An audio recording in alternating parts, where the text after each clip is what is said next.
రీసెంట్గా HIV cases పెరిగిపోవడం వల్ల Tripura state AIDS control society స్టేట్లో ఉన్న ప్రతి కాలేజు స్కూల్స్ స్టూడెంట్స్ మీద హెచ్ఐవి టెస్ట్ నిర్వహించింది.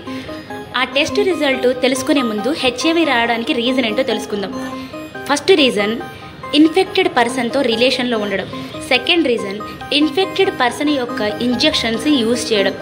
థర్డ్ రీజన్ తల్లి నుండి బిడ్డకు వచ్చే chance. Fourth reason infected person యొక్క బ్లడ్ని వేరొకరికి ఎక్కించడం. ఇవే 4 మెయిన్ రీజన్స్ హెచ్ఐవి రావడానికి. దీని సిమ్టమ్స్ ఎలా ఉంటాయంటే 2 to 4 వీక్స్లో severe fever, severe headache, night టైమ్స్లో బాగా స్వెట్ రావడము, మజిల్ పెయిన్స్, లెగ్ పెయిన్స్, నోట్లోని పుండ్లు పడడము, చివరికి డెత్. ఇప్పుడు చూద్దాం Tripura state AIDS control society చేసిన టెస్ట్లోని ఎలాంటి రిజల్ట్ వచ్చాయో.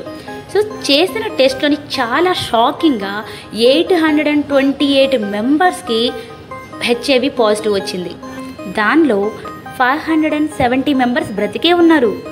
కానీ 209 మెంబర్స్ హయ్యర్ స్టడీస్ కోసం వేరే స్టేట్లకు వెళ్ళిపోయారు. దాంట్లో 47 మెంబర్స్ ఇప్పటికే చనిపోయారు. మరి త్రిపురలో 828 మెంబర్స్కి హెచ్ఐవి ఎలా సోకిందంటే ఇంట్రావీనల్ డ్రగ్ ఇంజెక్షన్ వల్ల.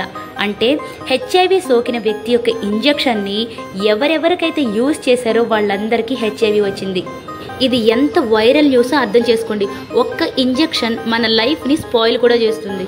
అందుకే ఇంజెక్షన్స్ చేయించుకునేటప్పుడు చాలా జాగ్రత్తగా ఉండండి.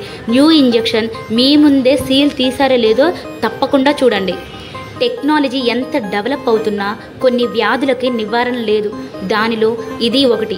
అందుకే చాలా జాగ్రత్తగా ఉండండి. మీరు ఎవరినైతే కేర్ చేస్తారో వాళ్ళకి ఈ వీడియో తప్పకుండా షేర్ చేయండి.